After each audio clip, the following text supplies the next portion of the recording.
Did you know that the average American senior has accumulated over 300,000 items in their home? That's right. Professionals estimate we collect between 2,000 to 5,000 items every year of our adult lives. No wonder 78% of seniors feel overwhelmed when they try to declutter. But here's what those $150 per hour professional organizers don't want you to know.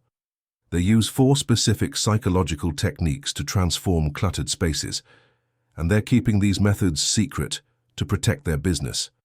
Today, I'm going to reveal these insider secrets that will change how you approach your space forever. I discovered these techniques after working with Martha, a 72-year-old widow who went from "I can't let anything go" to reclaiming her home in just 3 weekends. Stay tuned for secret number 3. It's the game-changer that even organization experts don't discuss publicly. Welcome back to the Senior Reset, where we help you create the peaceful, purposeful retirement you deserve. I'm James, and today I'm pulling back the curtain on the decluttering industry. I've spent the last 15 years helping seniors transition to simpler living, and I've worked alongside dozens of professional organizers. What I noticed was fascinating. They all use the same 4 psychological techniques, but they never share these methods in their YouTube videos or social media posts. Why? Because these simple approaches would dramatically reduce how many sessions their clients need. Let me introduce you to Martha. At 72, she'd been in her family home for 43 years. After her husband passed, the clutter became overwhelming, not just physically but emotionally. She'd tried 3 different professional organizers, spending thousands of dollars with minimal progress. When I visited Martha's home, I couldn't believe what I saw. Her dining room table hadn't been used for meals in years. Her spare bedroom couldn't even be entered, and most concerning, she'd created narrow pathways through her home that were becoming a falling hazard. What Martha needed wasn't more storage bins or color-coded systems. She needed these 4 psychological shifts that transform how seniors approach their belongings. After implementing these strategies, Martha cleared over 60% of her home in just 3 weekends without the emotional distress she'd experienced before. Today, I'm going to show you exactly how she did it and how you can too. Before we dive in, tell me in the comments, what's the one area in your home that causes you the most stress when you look at it? I read every comment and would love to offer some personalized advice. Now let's uncover secret number 1, the technique that changed everything for Martha. The first decluttering secret professional organizers won't share is what I call the future self method. Here's why this is so powerful for seniors. When we reach our 60s, 70s and beyond, we've spent decades making decisions based on our past. We keep things because of what they meant to us before, not what they'll mean to us going forward. Professional organizers know this, but instead of addressing it directly, they focus on organizing what you already have, which often means you need to buy more storage solutions and book more sessions. Martha's breakthrough came when I asked her a simple question. Who do you want to be for the next 10 years of your life? This shifted her entire perspective. Instead of asking, should I keep this, which keeps you focused on the past? Martha started asking, does this belong in my future? Here's how to implement this strategy in your own home. 1. Create a clear written vision of how you want to live for your next chapter. Martha's vision included hosting small dinner parties, having her grandchildren over for sleepovers, and pursuing her long-delayed interest in watercolor painting. 2. Now, when evaluating items, don't ask if they spark joy or if you might need them someday. Instead, ask, does this support the person I want to be? Now for Martha, this meant keeping her quality cookware for hosting those dinner parties, but letting go of the 12 serving platters she had collected over decades. It meant transforming her spare room into a combination guest room art studio instead of a storage unit for items from her past. Music. The reason professionals don't share this approach, it works too well. Many of Martha's items didn't require organizing at all. They required removing because they simply didn't belong in her future. What vision do you have for your next chapter? How might your home better support that vision? Share one aspect in the comments below. You might inspire someone else. But the future self method is just the foundation. The second secret is where the real transformation begins to happen. The second secret professional organizers won't tell you is what I call the legacy timeline technique. Here's the uncomfortable truth. 65% of adult children don't want their parents' possessions. This statistic shocks most seniors I work with. You've been keeping treasured collections, family heirlooms, and sentimental items with the assumption that your children or grandchildren will want them someday. Professional organizers know this reality, but rarely address it head-on because it can be emotionally difficult.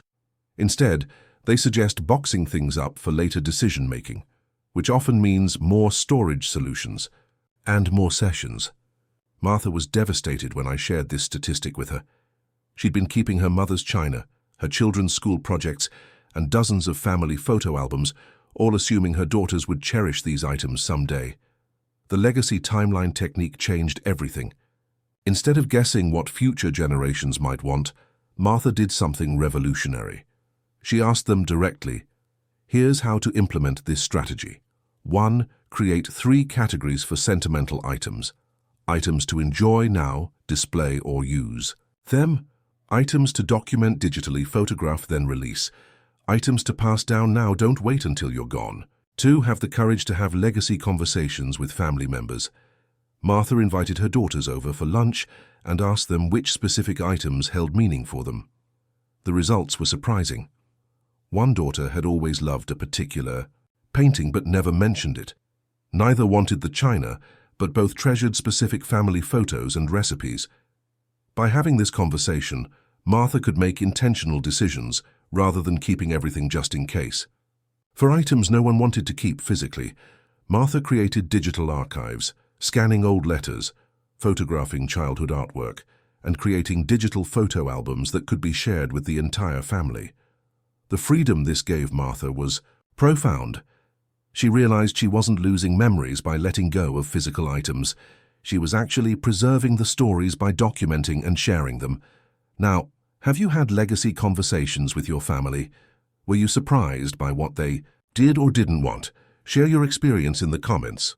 Your insight might help someone else who's struggling. Now let's move on to the third secret.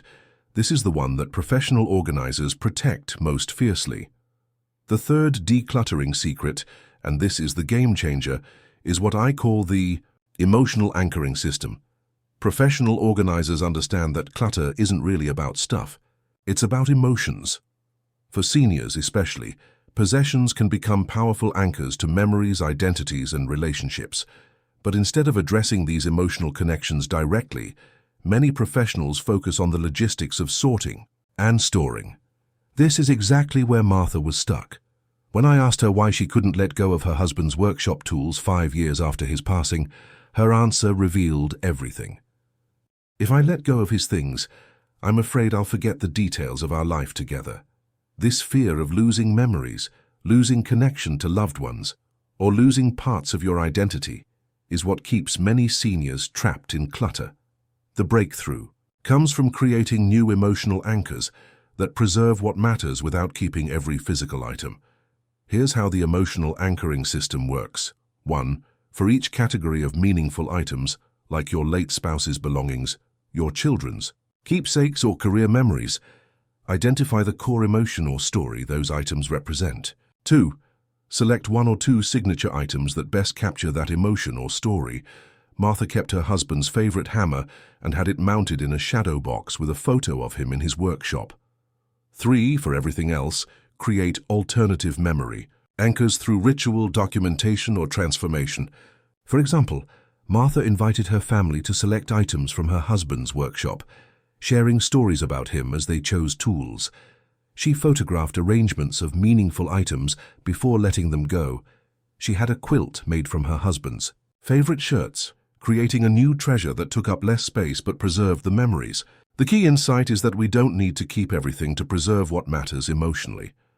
By intentionally creating these new anchors, Martha found she could actually access her precious memories more easily than when they were buried in overwhelming clutter.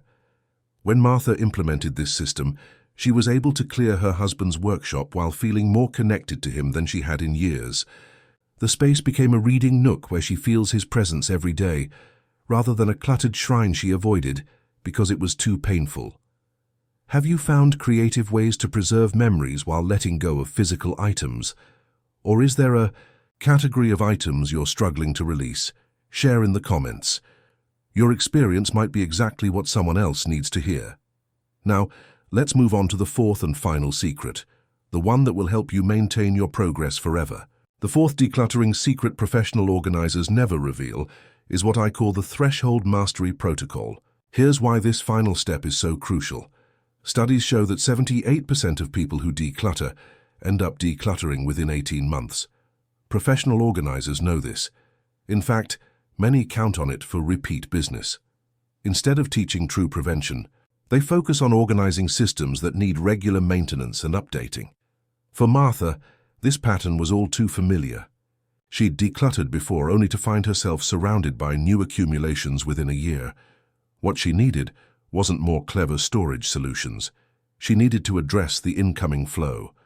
The threshold mastery protocol is about becoming the thoughtful gatekeeper of your home and life. It's particularly powerful for seniors because it addresses the unique reasons we accumulate in our later years. Here's how to implement this life-changing approach. 1. Identify your specific accumulation triggers. Emotional purchasing, buying to fill other needs. Aspirational accumulation, items for a potential future self. Inherited responsibility, taking items from downsizing friends or family. Abundance mindset hangover, stockpiling from earlier, less. Secure times. Martha discovered her primary trigger was saying yes to items friends were discarding. She'd become the keeper in her social circle. She also realized she was still shopping for her former entertaining lifestyle, despite rarely hosting large gatherings anymore. 2. Create personalized threshold questions tailored to your specific triggers, rather than generic questions like, "Do I need this?" Martha developed pointed questions that addressed her specific patterns. Am I accepting this out of obligation or genuine desire? Does this support my actual lifestyle today, not my former one? If I say yes to storing this item, what am I saying no to in terms of space and freedom? 3. Practice the 48-hour pause, the most powerful tool in the protocol. For any non-essential item considering entering your home, implement a mandatory 48-hour reflection period. Martha created a dedicated consideration shelf near her entrance for this purpose. When Martha mastered her thresholds, something remarkable happened. Not only did her home stay decluttered, but her purchasing patterns changed completely. She became intentional rather than reactive, and found herself surrounded only by items that truly supported her current life. The freedom this created went far beyond physical space.